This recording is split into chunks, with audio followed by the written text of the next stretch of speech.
अस्सलाम वालेकुम दोस्तों। इससे पहले जो हमने सिस्टम देखा था एक लाइट सेक्शन का, जो कि मैंने एक मॉडल लिया था A107 सैमसंग 18S। ठीक है, तो उसमें कुछ काम मैंने किया था और कुछ बाकी था। ठीक है, तो आज मैं इंशाल्लाह आपके सामने कुछ डायग्राम के ज़रिए से यहाँ पर आपको एक्सप्लेन करने की कोशिश करूँगा। ठीक है, तो देखिए ये मैंने एक मॉडल लिया हुआ है सैमसंग 18S का, और जिस तरह मैंने आपको बताया था उस वक्त ब्लॉक डायग्राम में कि मैं इंशाल्लाह आगे आपको इस चीज़ को स्कीमेटिक के ज़रिए और डायग्राम के ज़रिए से कुछ एक्सप्लेन करने की कोशिश करूँगा।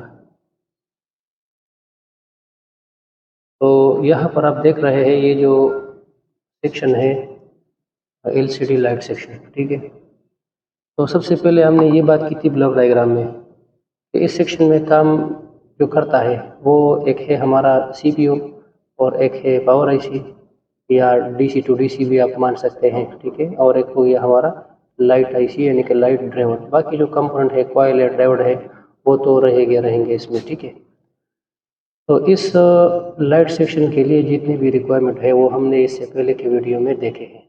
ठीक है, यानी सबसे पहले यहाँ पर आपका जो वी सिस्टम की सप्लाई है वो सबसे पहले आएगी आपका एक कैपेसिटर पे। यहाँ पर आएगी, ये देखो सबसे पहले यहाँ पर आएगी। ठीक है, यहाँ पे आएगी और यहाँ से ये इस 6 नंबर पिन के अंदर जाएगी, जो कि ये एक लाइट ड्राइवर है। ठीक है, ये आप माउस को देख सकते हैं, यहाँ पर आएगी। ठीक है, यानी कि यहाँ पर। ठीक है, और उसके बाद ये वाला सप्लाई जो कि 3.2 से लेकर 4.2 है, ये एक बूस्ट कॉइल के अंदर जाएगी। ठीक है, तो बूस्ट कॉइल से पहले पहले ये यहाँ पर आएगी और उसके बाद ये बूस्ट कॉइल के अंदर आएगी और बूस्ट कॉइल के यहाँ पर मतलब जो इसके अंदर कोर है उससे पास होकर यहाँ पर आएगी, क्योंकि DC जो सप्लाई होता है उसके लिए जो कॉइल जो है वो DC सप्लाई के लिए लो रेजिस्टेंस है, यानी कि यहाँ से वो इजीली पास हो सकता है।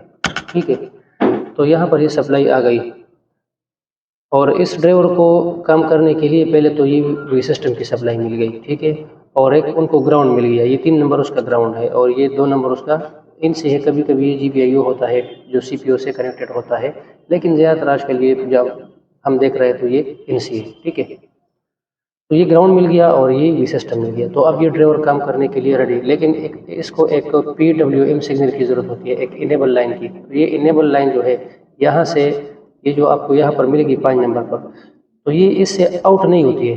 ज़्यादातर लोग ये देखते हैं कि यहाँ से ये आउट होता है, ये आउट नहीं होता है, ये आपका डिस्प्ले कनेक्टर से आएगा। देखो, ठीक है, इसको मैं स्कीमेटिक के जरिए फिर आपको इंशाल्लाह बताऊंगा कि यहाँ से निकलेगा सीधा। ठीक है, यहाँ से निकलेगा, माउस को आप देख सकते हैं, यहाँ से ये निकलेगा, क्योंकि ये 1.8 जो बनता है ये एक LCD के अंदर कुछ कंपोनेंट होते हैं और उस कंपोनेंट के ज़रिए से यहाँ पर ये 1.8 को बनाया जाता है और सीधा यहाँ से CABC, इसका मतलब है कैथोड एनोड बैकलाइट कंट्रोल, यहाँ से ये जाएगी और सीधा आपके ड्राइवर के 5 नंबर पिन पर जाएगी। ठीक है, यहाँ पर ये आपको ये 1.8 मिलेगा। अब इस ड्राइवर को ये मिल गई वी सिस्टम, एक ग्राउंड मिल गया और एक मिल गया इनेबल सिग्नल जो कि 1.8 वोल्टेज होता है। और कभी कभी इस लाइन पर आपको ये वाला जो सिग्नल, ये वाला जो इनेबल लाइन है, ये आपको CPU से मिलेगा। कहाँ से? CPU से, यानी CPU से ये लाइन आएगा और उसका नाम होगा PWM, और PWM CABC ये दोनों एक ही लाइन है। PWM का मतलब है power pulse width modulation, pulse width modulation, और CABC का मतलब है कैथोड एनोड बैकलाइट कंट्रोल।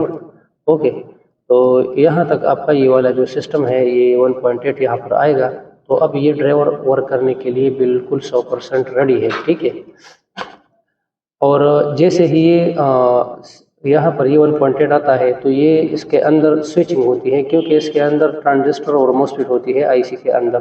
तो उसके अंदर से एक स्विचिंग वाली सप्लाई निकलती है जो कि आपका होता है 4 नंबर पिन है। हाँ बिल्कुल, 1 2 3, क्योंकि यहाँ पर डाटा है तो counting clock anti clock wise होगा, ये इस तरफ घुमाएंगे तो ये 1 2 3 और ये 4।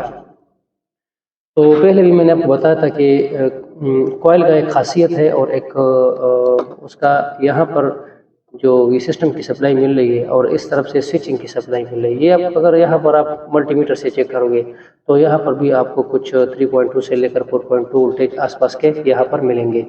तो यहाँ पर ये सप्लाई आएगी और जब भी कॉइल के अंदर कोई पल्स वाली स्विचिंग वाली सप्लाई दी जाती है तो उसके अंदर एक मैग्नेटिक फील्ड जनरेट होती है और उस मैग्नेटिक फील्ड के ज़रिए से यहाँ पर कुछ स्पाइक बनती है। ये मैं आपको बताता हूँ, यहाँ पर मैं एडिट करता हूँ, कोशिश करता हूँ। यहाँ पर एक मैग्नेटिक फील्ड इस तरह के बनती है, एक मैग्नेटिक फील्ड होती है यहाँ पर, ठीक है।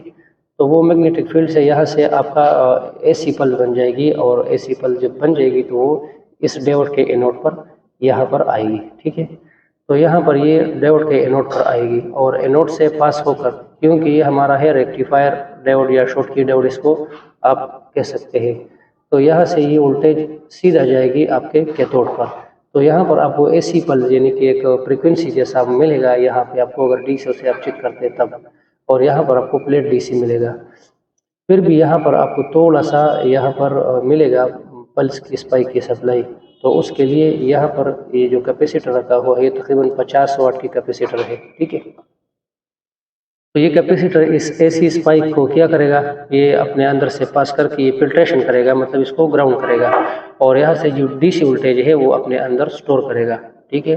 और फिर उसके बाद यहाँ पर एक लाइन फिल्टर या रजिस्टर लगाया जाता है, जबकि बाद मॉडल में यहाँ पर लाइन फिल्टर होती है और बाद मॉडल में यहाँ पर रजिस्टर होता है, ठीक है। तो यहाँ से ये पास होकर आपका सीधा जाएगा LED A पर, LED A, ठीक है। तो ये हो गया हमारा LCD लाइट के लिए प्लस लाइन, ठीक है। अगर ये कैपेसिटर आपका यहाँ से शॉर्ट हो जाए या यहाँ से मतलब ये निकल जाए तो आपका डिस्प्ले लाइट नहीं आएगा, क्योंकि यहाँ ये कैपेसिटर स्टोरेज का काम करता है और फिल्ट्रेशन का काम करता है। अगर ये कैपेसिटर रास्ते से निकल जाए तो आपका लाइट ब्लिंकिंग करेगा, या तो एक दफ़ा आएगा दोबारा नहीं आएगा, ठीक है, क्योंकि यहाँ पर ये फिल्ट्रेशन भी करता है और यहाँ पर ये वोल्टेज भी स्टोर करता है, ठीक है। तो यहाँ से हमारा जाएगा सीधा का सीधा ये LCD कनेक्टर पर LED A बन के, ठीक है। तो यहाँ पर आ गया। अब बात रहेगी माइनस सप्लाई की। तो माइनस सप्लाई हमेशा के लिए होती है वो ग्राउंड से ली जाती है, तो इसके 1 नंबर पिन पर, जिसको हम फीडबैक भी कहते हैं, ठीक है। तो 1 नंबर पिन पर यहाँ पर 2 रजिस्टर लगाकर, ये ज़्यादातर 10 ohms का होता है या 5 ohms का होता है, ठीक है। यहाँ से एक कैपेसिटर में से होके, ठीक है, तो यहाँ से ये ली जाती है ये सप्लाई, जो कि ग्राउंड से लिया हुआ है। और ये इसलिए कि अगर ये वाला ग्राउंड का जो लाइन है ये डायरेक्ट अगर आप LED के को देते हैं तो आपका लाइट जो है ना वो ब्राइटनेस आपका कंट्रोल नहीं होगा, यानी कि ब्राइटनेस आपका ज़्यादा और कम नहीं होगा। तो इसलिए यहाँ पर ये 2 रजिस्टर लगाई जाती है ताकि आपका ब्राइटनेस कंट्रोल के साथ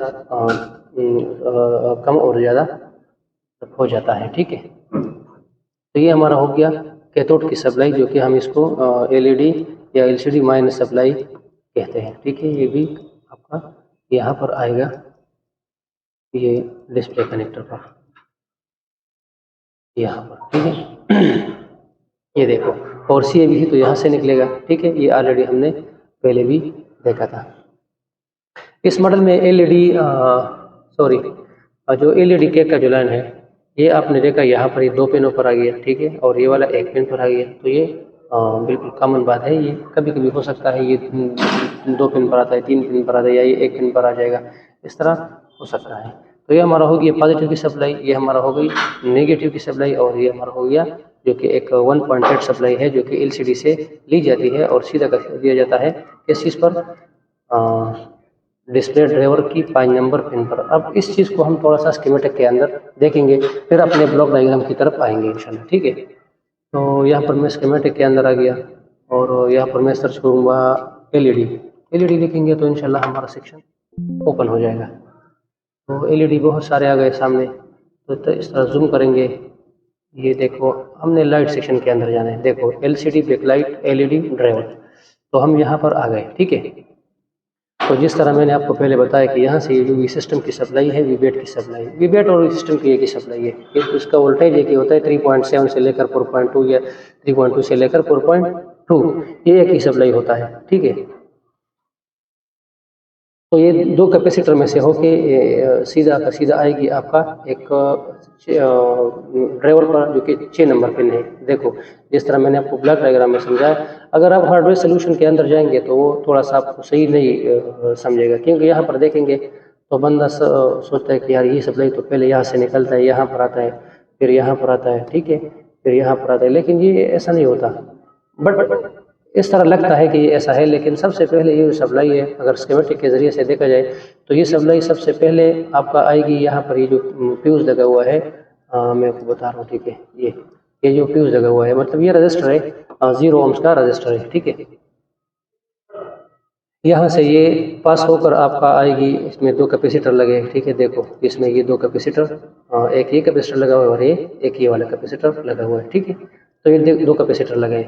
फिर उसके बाद ये सप्लाई आपका सीधा जाएगी कहाँ पर, ये एक 6 नंबर पिन पर आएगी, आपके डिस्प्ले ड्राइवर के 6 नंबर पिन पर। तो मैं आपको बता रहा हूँ, यहाँ देखिए ये 6 नंबर पिन है, ये 1 2 3 4 5 6, ये 6 नंबर है।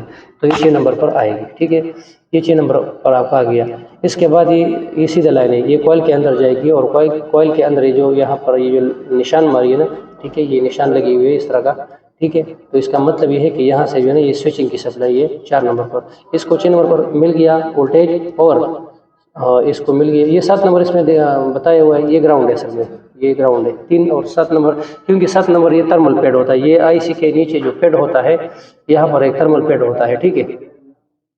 तो इसलिए इन दोनों को एक कर दिया, क्योंकि ये एक ग्राउंड है, तो ये कॉमन बात है, इसमें इतना बड़ा कुछ ज़रूरत नहीं है, ठीक है। तो ये 6 नंबर पर आएगा आपका, और 6 नंबर पर यहाँ पर वी सिस्टम की वोल्टेज आएगा, ठीक है, वी सिस्टम की वोल्टेज आ गई, यहाँ पर आपको ग्राउंड मिल गई 3 नंबर और 7 नंबर पर, ठीक है। क्योंकि 7 नंबर इसमें नहीं है, लेकिन यहाँ पर बनाए हुए है, और आईसी 6 लेख का है, तो ये 7 नंबर उसका थर्मल पैड है, जो कि आईसी के नीचे होता है, ये इसमें उन्होंने शुमार किया है, ठीक है। तो यहाँ से ये इस तरह चलता है, ठीक है। तो यहाँ पर 6 नंबर वोल्टेज मिल गया, और 3 नंबर पर आपको ग्राउंड मिल गया। उसके बाद इसके लिए एक जो कि हमारा है PWM की सप्लाई या CABC की सप्लाई, तो ये आप देख सकते हैं यहाँ पर उन्होंने 2 बनाए हुए, ठीक है।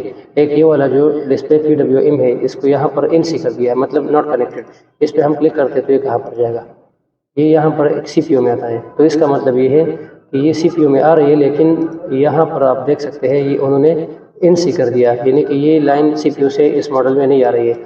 और ये जो रजिस्टर बनाया हुआ है, ये देखो, इसको अगर हम क्लिक करेंगे तो ये सीधा जाएगा आपका डिस्प्ले कनेक्टर पर। देखो ये यहाँ पर आ गया, अब यहाँ पर चेक करते हैं तो ये सीधा का सीधा आ गया डिस्प्ले कनेक्टर पर, जो कि पिन नंबर 13, देखो ये 13 नंबर पर आ रही है, ठीक है।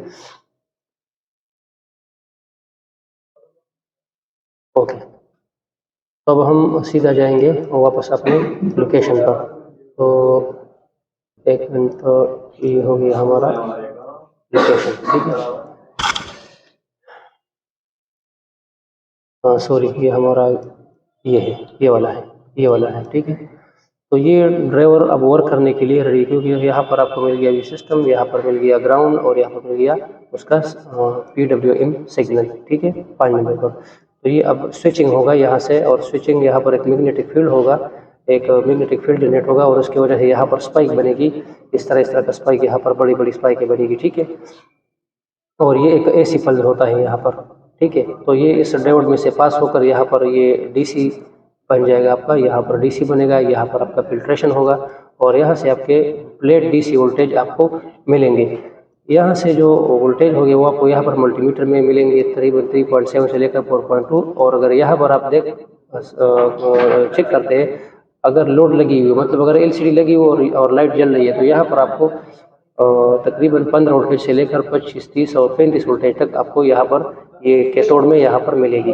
और यहाँ पर ये 50 वाट कैपेसिटर ये वाला है, और यहाँ पर भी एक 50 वाट की कैपेसिटर लगा है। एक 10 की PF है, मतलब 10 की पिको फेराड, और एक है 10 UF, मतलब 10 माइक्रो फेराड, ठीक है। और लास्ट में ये एक लाइन फिल्टर यहाँ पर लगा हुआ है, लाइन फिल्टर लगा हुआ है। इसमें से यहाँ पर अगर कोई बड़ी स्पाइक होती है ना, तो वो यहाँ से अपने कोर के अंदर यहाँ पर वो ख़त्म करेगी, और आगे सीधा का सीधा हमारा जो LED है ये कनेक्टर तक जाएगी। देखो ये कनेक्टर पर आपका इस लाइन पर आएगी, इसमें भी यहाँ पर एक कैपेसिटर लगाया हुआ है और उसके बाद ये सीधा का सीधा आए आपके 2 नंबर पिन पर, ठीक है, LED है। तो यहाँ तक मैंने आपको स्कीमेटिक के अंदर भी बता दिया और उससे पहले मैंने आपको ब्लॉक डायग्राम का भी बता दिया, ठीक है। और इसके आगे इंशाल्लाह हम इसको प्रैक्टिकल में देखेंगे मल्टीमीटर के ज़रिए से कि वो कैसे चेक करेंगे, ठीक है। तो इस वीडियो को मैं यहाँ पर एंड करता हूँ। मैं उम्मीद रखता हूँ कि आपको कुछ न कुछ नॉलेज तो इस वीडियो से मिली हुई होगी इंशाल्लाह, और उसके बाद इस तरह के अच्छे अच्छे वीडियो इंशाल्लाह आप दोस्तों के लिए मैं यूट्यूब पर शेयर करता रहूँगा। तब तक के लिए इजाज़त दीजिए। अस्सलामु अलैकुम वरहमतुल्लाहि वबरकातुहू।